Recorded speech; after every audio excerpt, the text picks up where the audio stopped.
Hello everyone, it's Old Guardian here. Malfurion is here and Malfurion is immediately eligible to go into Deadmines. So in this Warcraft Rumble dungeon guide video, I'm going to take a look at Deadmines with Malfurion. First, let's take a quick look at the dungeon mechanics. The first boss, Mr. Smite, sabers and pistols, then anchors away. The theme of Deadmines generally is free stuff. Smite has free stuff. These are free. These are free, they respawn as well. These are free. There's also going to be a Stonehoof Torrent that's in stealth, that's going to come walk through this pipe and then attack your base. And all of that stuff is free. So you're fighting a bit of an uphill battle. The way I like to fight against Mr. Smite is that I like to take this stone. That means that most of the attacks are going to come from this direction. I also like to turn this arrow so that when I fight against the pushes that are coming from here, then my army, after it survives that, then it moves along here over the bridge, and I focus my assaults on Smite to come from here. And that also means that I have easy access to these two gold veins. This gold vein, I just completely abandoned that. I don't want to take this stone either, because if I take this stone, then Smite might start pushing to the other side, and I don't want that to happen. So just move over here, move over here. The Tauren, you can use Whelpex, for example, over here on the pipe, and then they will attack Tauren. You can also use chickens. Chickens are good against Tauren, chickens are good against Prowler. There's multiple alternatives on how you can do this. The second boss, Cookie, takes free stuff to the maximum, because Cookie has all of these squads of free units that it gets. First they come from this side, and then they start to attack you from here, and then they come from this side, gather here and start attacking from here. So they take turns coming from one side and the other, and all of this stuff is free and in addition to what Cookie has usually. For this one, there are 3 lanes. I typically want to take these 2 lanes. The order can differ a little bit, either this one first or this one first. I like to take these chests early, so I often turn these arrows and something to grab those chests, and I like to send a miner at the start, because there's this gold vein with 2 nuggets on it ready, and if you can send a miner out there, then you will get those instead of Cookie. Then you just need some way to handle these big swarms. It can be Living Bomb, Blizzard, Safe Pilot, Whelpex. There's a few alternatives how you can handle those, but some way to handle these and then grab some towers and then push at Cookie. One thing to note is that there's this arrow over here, and you know where the next free squad is going to come from. So it's a good idea to launch your pushes from the center, because then you can control where your push is going to go so that they don't just run straight into free minis, but they can actually get to Cookie. Finally, there's the third boss, Sneed, and Sneed is a really annoying boss where slight lapse in concentration can immediately lose you the game, because there are these 2 platforms. They are connected. When they are sparkly like this, then the next mini that steps on it is going to be destroyed, and 5 copies of that mini are going to come down this lane. And then the platforms go on a cooldown for a little while, and then after a little while they start sparkling again, and then again the next mini that comes is going to come in 5 copies. So you need to pay careful attention to the platforms, pay attention to what gets copied, maybe use some unbound minis so that they get copied instead of something like a Molten Giant. And another thing is that you want to control this bridge, because when the minis come down over here, if you have ranged minis on the bridge, then they can immediately shoot the newcomers before they can do anything. So that can help even if you face something like Molten Giants. Typical strategy against Sneed would involve taking this tower first, then taking this tower, then assaulting Sneed from here, or potentially just defending and then using Whelpex and Quillbore or something, unbound spam, to just kill Sneed while you're defending against everything that Sneed has to offer.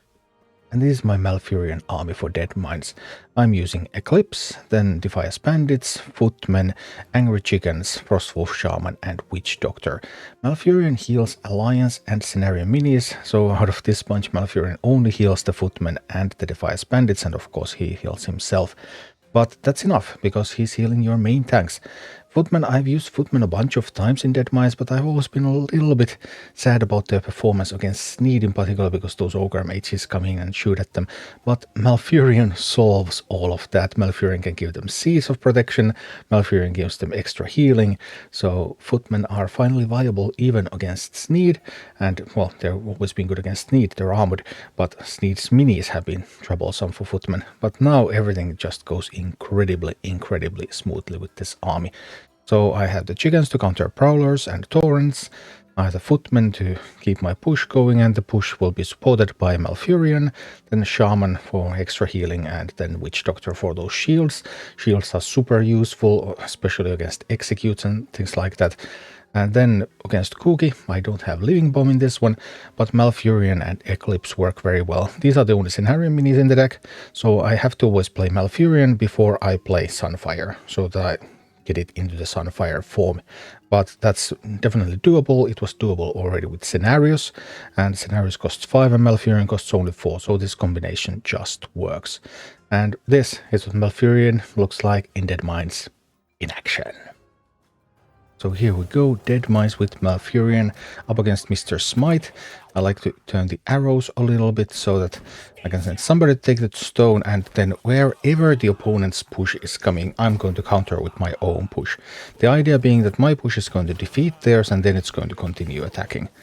So here we go, we meet up against the Mountaineer and friends. I even had a chance to use a little bit of a spell there to support the team, and then we'll keep moving on.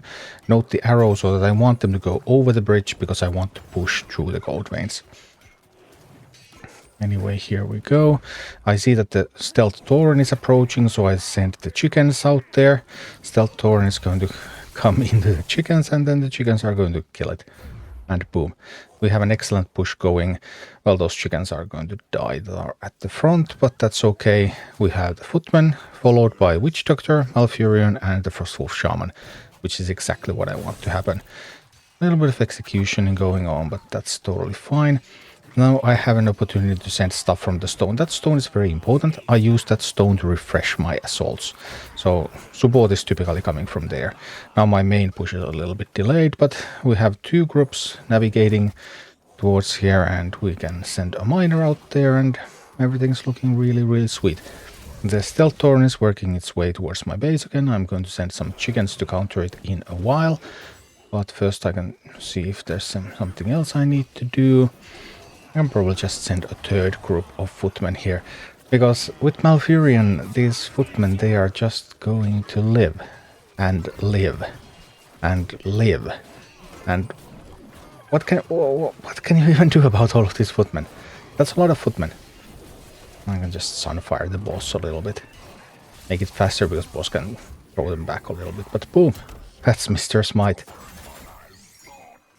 Next up, we're going to meet Cookie. So here we go, I have bandits, I have the picklock talent on those bandits, so they're going to give me extra coins, extra gold when they open some chests, and that's what I'm trying to get them to do. I'm trying to spend some of that because there's going to be 4 gold coming each time they open a chest. I need to spend a little bit so that I don't overcap the gold. I get the group going. Yes, my main group is going well, and then I'm just trying to aim that Sunfire for maximum effect. Sunfire, the radius is quite small. So there's a whole bunch of aiming involved with that in order to hit the good ones. And here we go. I managed to kill most of the ranged minis. There's only that one Mountaineer Dwarf left, so this should be pretty good. Alright, and that's a huge group headed for the tower. I also want to take the other tower, but now I can also Sunfire here. So the key here is that I'm playing Malfurion, so that the Eclipse is going to turn into its Sunfire form, and then I'm only using Sunfire on those cookie packs. So that's important.